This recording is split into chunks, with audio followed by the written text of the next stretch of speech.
As uninvited, undocumented immigrants pour over the Texas border in unprecedented numbers, Governor Greg Abbott is making them an offer he's hoping they won't refuse. That is, a free one-way bus ticket to the nation's capital. We are sending them to the United States Capitol, where the Biden administration will be able to more immediately address the needs of the people that they are allowing to come across our border. While Democrats and some pundits are calling Abbott's move a gimmick, the offer comes as President Joe Biden rescinds Title 42, which allowed federal agents to rapidly expel potentially infected undocumented immigrants as a means of limiting coronavirus spread. Panel, the number of asylum seekers apprehended is now expected to rise from 7 to as many as 18,000 per day. That's equivalent to 36 new public elementary school populations every 24 hours. And that is a load. Let's start with Bob Price. Well, Greg, when I interviewed the governor last month in Eagle Pass, he told me more things were coming. And sure enough, unfortunately, more things came from the Biden administration, where they announced the end of this Title 42 program. Title 42 was the program put in place by the Center for Disease Control to allow Border Patrol agents to put migrants, expel them back across the border, usually within 2 hours of their apprehension.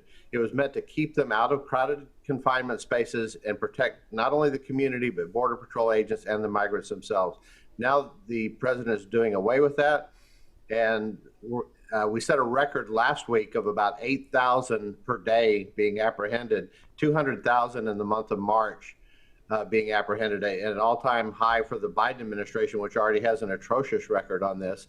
And so Governor Abbott said that the Biden administration is already busing these people to San Antonio and to Houston and to other major cities across the state.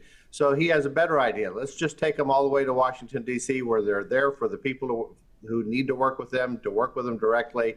And so that's what he's going to do. It's had an immediate impact. Mayors and county judges from across the state said all of a sudden after Abbott announced this, that the Biden administration is no longer dropping off these migrants in their communities.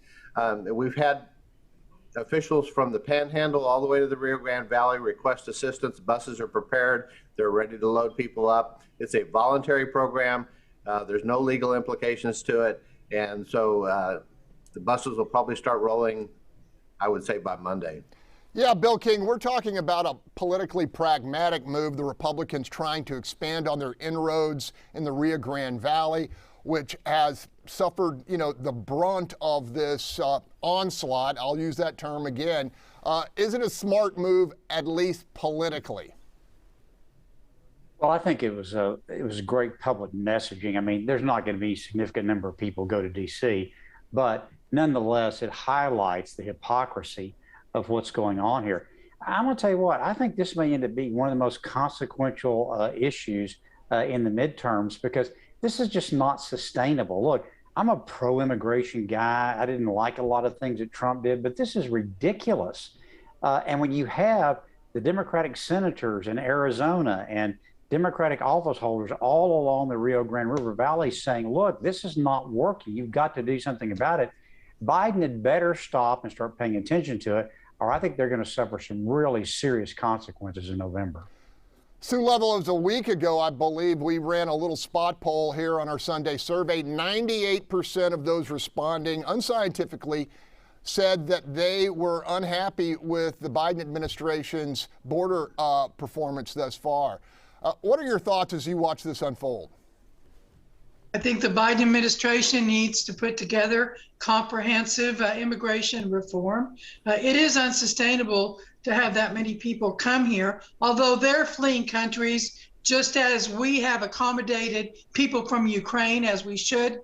Our allies in Afghanistan that came here when they were in danger. We've shown we can do that in an organized way. We really need to put something on the border and listen to the people on the border that are having to deal with this. And so I think this is very urgent. And I think that the president and his people really need to put something together on immigration reform.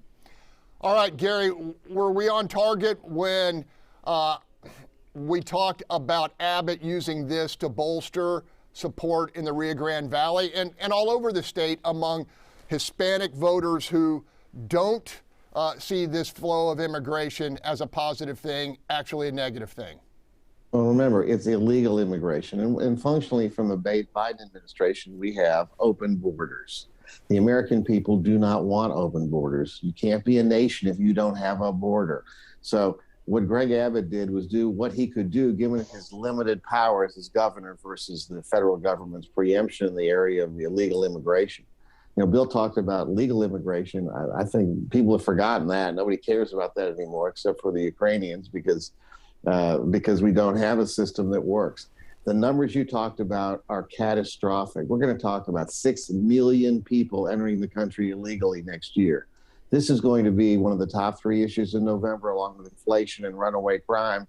And this spells doom for the Democrats. This is not going to be a defeat. It's going to be a tsunami.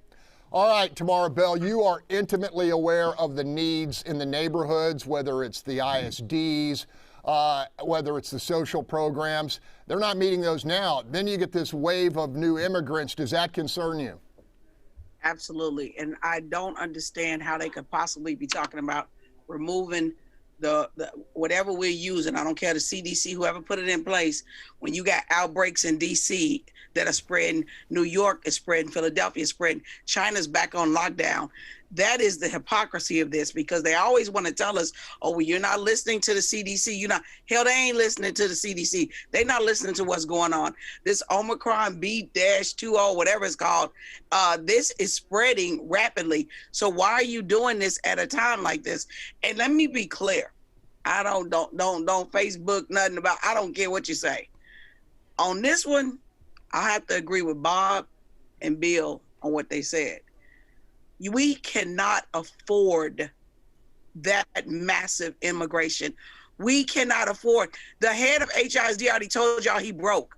That's the largest district in Texas. Believe you me, that's a domino. A whole bunch of them are broke because they can't even give back the kids they lost pre-COVID. They don't even know where they are. So I do not think this is something that we should be doing. And I'm going to agree. This is going to put the hammer. So I'm telling y'all right now, my prediction, November, unless y'all do something differently, Democrats are in trouble.